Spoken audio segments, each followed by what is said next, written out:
Before every jump, we do gear checks. However, most of us are doing them wrong. And I'm not talking about the mechanics, I'm talking about the mindset. So when you walk up to your friend to give them a gear check, most of us are approaching thinking that everything is going to be absolutely fine. And if that's really what subconsciously is going through your mind, you're going to miss something. And this is because of something called confirmation bias. That's when our brain sees what it wants to see. So what's the fix? So there are two things. So first, show up at a gear check thinking that, yes, I will be finding something wrong. You need to approach every single gear check like you are on the hunt to find that one thing that could ruin somebody's day. Second, we also need to get hands-on. The Japanese railway system figured this out about 100 years ago, and they call it pointing and calling.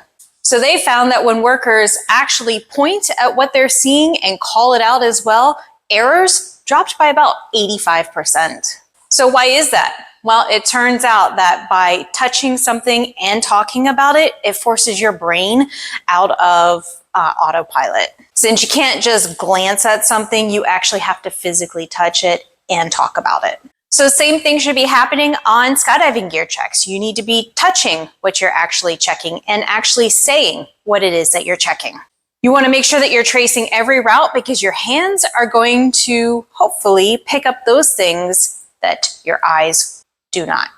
So while we've got a whole other video, which I will link to, about the gear check process itself, what you should be looking for and when you should be doing those gear checks, this video is going to be about those 5 mistakes that we see over and over and over again at the drop zone.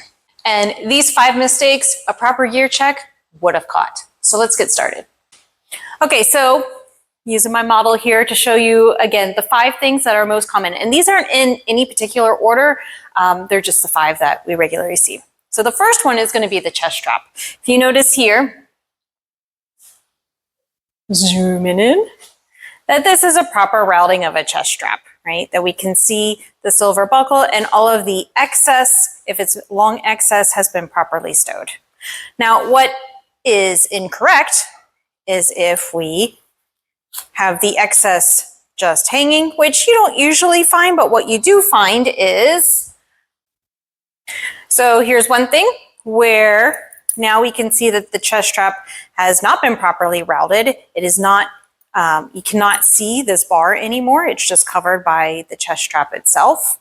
And a lot of times people will just stow the excess. So it looks like it's going to hold. You give it a tug, seems like it's going to hold, but it's actually improperly routed. The other thing that we will see with chest straps could actually be this number, where the chest strap is wrapped around the main lift web before it comes back over to here. Okay, second mistake that is super easy to do is to leave your accessories behind. We can see she has nothing. She has no altimeter, no goggles, no helmet, none of that.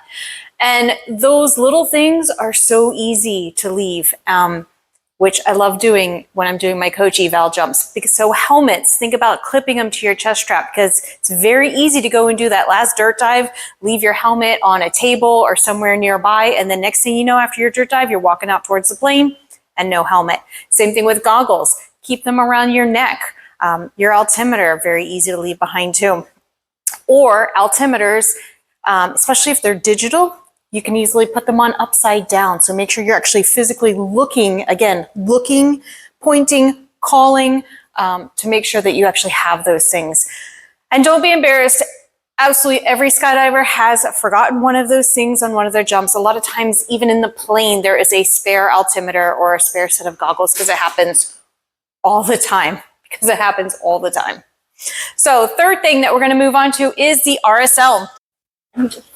So the RSL, right, should look like this, where it is connected on its own separate ring here, as we can see. So what are the mistakes that we usually see is that it's connected somewhere else. So for example, right here, it's close to where it should be, but you notice that it's actually hooked up to the middle ring instead of to its own ring itself.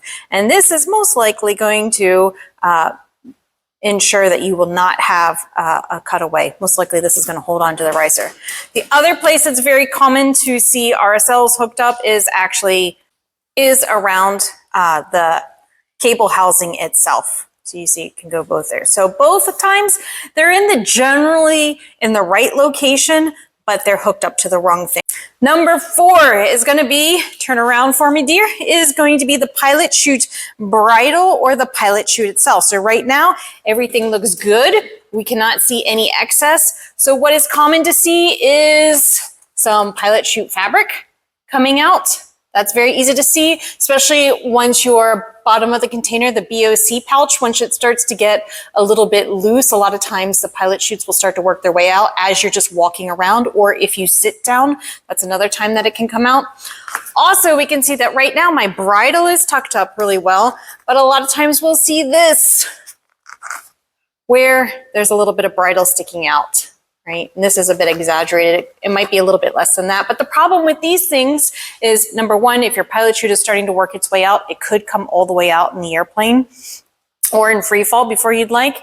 And the problem with the bridle here is that it is a snag hazard. So if you're moving around in the airplane, it is possible that this could get caught up on something. And next thing you know, you have possibly pulled your pin out, or as we talk about number 5, the other thing that could happen is if you get snagged on something, your pin could end up being pulled just a little bit. Okay, so we've already mentioned that if you've got bridle out, it's a snag hazard and it could possibly start to pull this main pin down. And so that is number 5, when you've got closing pins that are not fully seated.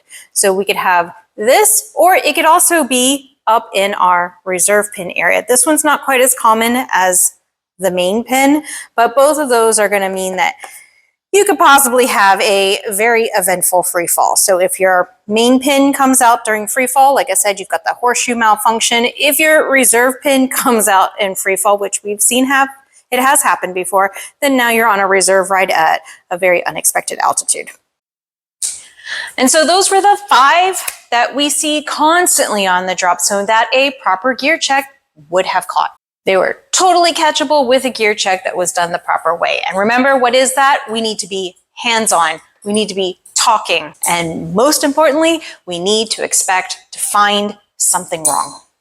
Again, if you're not sure that you've got the basics down, go ahead and watch that video where we talk about how to do gear checks and when they should be done. And if you found this helpful, please consider subscribing to our channel so that you don't miss out on any future videos.